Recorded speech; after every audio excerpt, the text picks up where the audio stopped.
Школа строгого режима. В своем стремлении задавить любое свободомыслие в Беларуси нелегитимная власть добралась и до школьников. Так, учащихся столичной гимназии номер 4 и их родителей пытаются запугивать административными протоколами за участие в несанкционированных массовых мероприятиях. События там начали развиваться около месяца назад, когда школьники стали исполнять на переменах песни Левона Вольского, группы «Кино» и Ляписа Трубецкого в поддержку бастующих студентов. Тогда многодетный отец, дети которого учатся в данной гимназии, пришел во двор учебного заведения с плакатом «Дети, вы невероятные». В ответ на это в гимназию ворвался ОМОН. Мужчину задержали и осудили на 15 суток.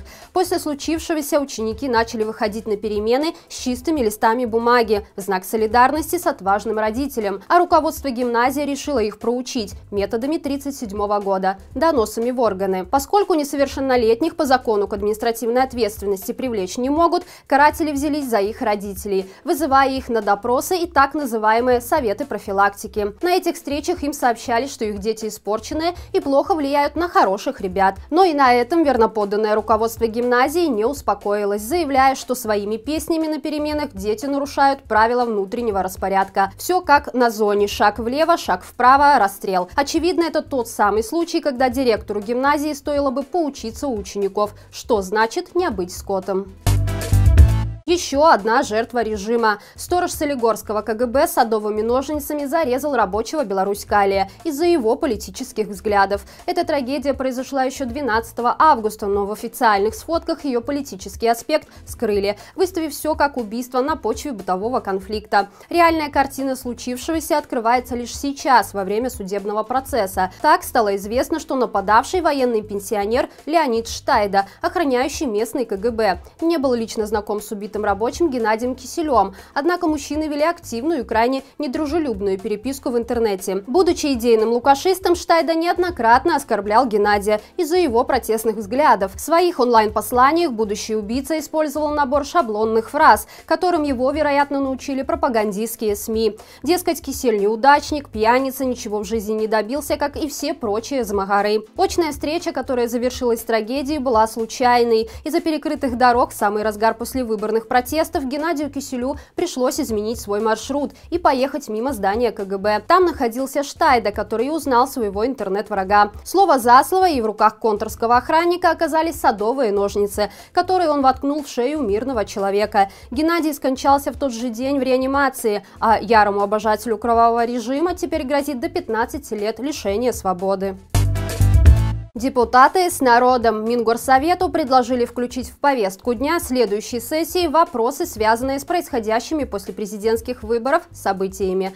С такой идеей выступил депутат Павел Бочарников. Он призвал своих коллег рассмотреть вопросы освобождения политзаключенных, расследования насилия, а также возможности собираться на массовые мероприятия. То есть чиновникам нужно просто заняться своими прямыми обязанностями и сделать для белорусского общества хоть что-то полезное. Павел Бочарников является депутатом от Слободского округа в Малиновке. После выборов он выступал против насилия в отношении участников акций протеста. К нему также присоединилась и депутат Ольга Тесакова. Но остальные 53 депутата на противозаконные действия так называемой власти не отреагировали. Поэтому сейчас у них появилась реальная возможность реабилитироваться в глазах своих соотечественников.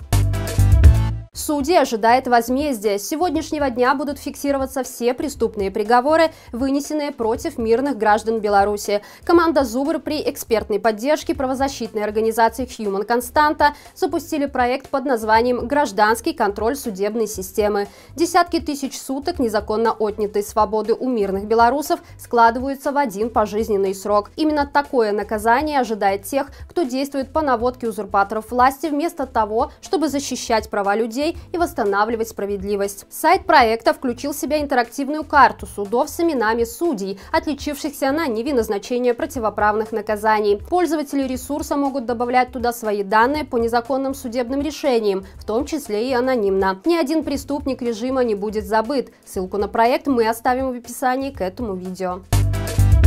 Диктатора накормит Намибия. Сегодня, принимая верительные грамоты от послов нескольких стран, Лукашенко рассказал, каким образом его можно отстранить от власти. Предложенная им схема выглядит на удивление логично по решению белорусского народа, но на основании действующих законов и Конституции. Вот только нелегитимный совсем забыл, что по закону президентом он считаться не может еще с 1996 года, после совершенного им госпереворота и собственного обнуления. Впрочем, такие условности его никогда не смущали. Погружение свежеиспеченных послов в фантастические белорусские реалии продолжались анонсом законопроекта о недопустимости героизации нацизма. По мнению агрофюрера, таким грешат многие страны, особенно соседние с Беларусью. Несмотря на то, что эта тема в последнее время звучит буквально в каждом его публичном выступлении, нелегитимный не устает добавлять в нее красочные детали. Так, послам он пожаловался, что 24 миллиона евро, которые выделил Евросоюз, до Беларуси вообще не дошли и растворились в карманах клятой оппозиции. Диктатору стало обидно, что его кубышку инвестициями пополнять никто не хочет.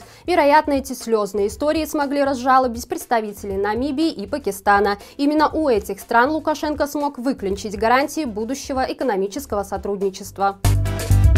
От Баскова до Шаблыка. Литва, Латвия и Эстония обнародовали расширенный санкционный список из более 150 приспешников нелегитимного режима, которым на ближайшие 5 лет будет запрещен въезд в эти страны. В ряды персон нон-грата попали предполагаемые соучастники убийства Романа Бондаренко, Басков и Шакута, члены клана Лукашенко Лидия Ермошина, а также ряд силовиков и чиновников, совершивших преступления против мирного населения Беларуси. Кроме того, в ближайшее время в Европарламенте пройдут два важных мероприятия, посвященных ситуации в нашей стране. Послезавтра на срочных дебатах евродепутаты рассмотрят продолжающиеся нарушения прав человека и, в частности, убийство Романа Бондаренко. А 2 декабря Комитет Европарламента по иностранным делам соберется, чтобы обсудить, каким образом Евросоюз может содействовать демократическим изменениям в Беларуси. На этом на сегодня все. Не забывайте подписываться на наш Твиттер и Телеграм-канал. До встречи завтра и живе Беларусь!